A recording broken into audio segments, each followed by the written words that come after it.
میاں بیوی میں طلاق یا علیحدگی کے بعد بچے کس کے پاس رہیں گے؟ اسلامک لا اس بارے میں کیا کہتا ہے؟ حق حضانت کا کانسیپٹ کیا ہے؟ اور پاکستانی قانون اور اسلامک لا اس حوالے سے کیا کہتا ہے؟ انہی سب سوالوں کے جواب ڈسکس کریں گے آج کی ویڈیو میں۔ میرا نام ہے ایڈوکیٹ رباب فہیم اور آپ دیکھ رہے ہیں ٹاکنگ لا 101 کی سیریز قانون کیا کہتا ہے۔ آفٹر سیپریشن بچوں کو لے کر میاں بیوی میں اگر ڈسپیوٹ پیدا ہو جائے تو یہاں قانونی طور پر یہ سوال پیدا ہوتا ہے کہ بچوں کا رائٹ آف کسٹڈی کسے ملنا چاہیے۔ اس حوالے سے اسلامک لاز میں چند گائیڈنگ پرنسپلز ہمیں دیے گئے ہیں، انہی میں سے ایک ہے حق حضانت۔ حضانت کا لفظ اوریجنیٹ ہوا ہے لفظ حزن سے، جس کے لفظی معنی ہے پرورش کے۔ اب حق حضانت کے کانسیپٹ کو سمجھنے کے لیے ہمیں پہلے یہ سمجھنا ضروری ہے کہ ایک انڈر ایج مائنر کو نشوونما اور دیکھ بھال کے لیے اسے کانسٹنٹ کیئر اور توجہ کی ضرورت ہوتی ہے۔ مائنر چاہے بیبی ہو یا بوائے، اس کی خوراک، لباس اور پراپر نگہداشت کے لیے اسے ہر وقت ایک کیئر ٹیکر کی ضرورت رہتی ہے۔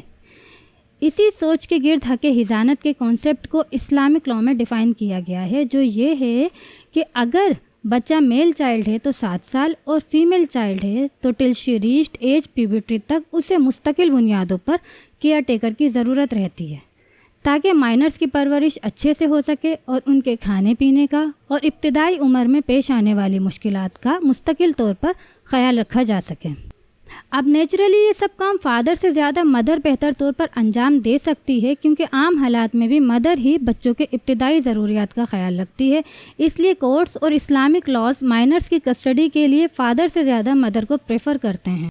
اس ایشو پر PLD 2012 اسلام آباد پیج نمبر 61 میں کورٹس نے حضانت کے بارے میں جرنل گائیڈ لائنز دی ہوئی ہیں، جن کے مطابق مائنر اور مدر کے درمیان حضن کا رشتہ طلاق کے بعد منقطع نہیں ہو سکتا، لیکن اگر ماں دوسری شادی کر لیتی ہے یا مائنر پرسکرائب ایج یعنی میل چائلڈ کے کیس میں 7 سال اور فیمیل چائلڈ کی صورت میں ایج آف پیوبرٹی تک کو پہنچ جائے، اس کے علاوہ اگر welfare of the minor stake پر ہو، یعنی کہ اگر مائنر کی کسٹڈی ماں کے پاس ہے اور ان کی ویلفیئر کو ڈسٹرب ہونے کا خدشہ ہو، تو کورٹس ماں کا حق حضانت ریووک بھی کر سکتی ہے۔ یہاں اس کنفیوژن کو بھی کلیئر کرنے کی ضرورت ہے کہ اگر کورٹس مدر کے حق حضانت کو مانتے ہوئے بچوں کی کسٹڈی ماں کو دے بھی دیتی ہے، تو یہ کسٹڈی ایک ٹائپ کی سب آرڈینیٹ کسٹڈی رہتی ہے، جس میں فادر کا عمل دخل مکمل طور پر ختم تصور نہیں کیا جا سکتا۔ اس کنفیوژن کو دور کرنے کے لیے ہم ایک اور کیس لا دیکھتے ہیں، جو کہ PLD 1965 لاہور پیج نمبر 484 میں اس ایشو کو ایڈریس کرتے ہوئے ہیلڈ کیا گیا ہے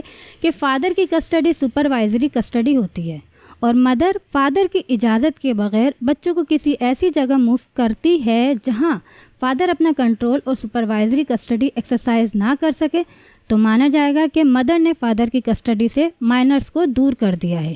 یعنی کہ حق حضانت کا ہرگز یہ مطلب نہیں کہ مائنر کی زندگی سے فادر کا رول ہی ختم کر دیا گیا ہے۔ لیگل ایشوز پر مزید انفارمیشن حاصل کرنے کے لیے دیکھتے رہیے ٹاکنگ لا 101 کی سیریز قانون کیا کہتا ہے۔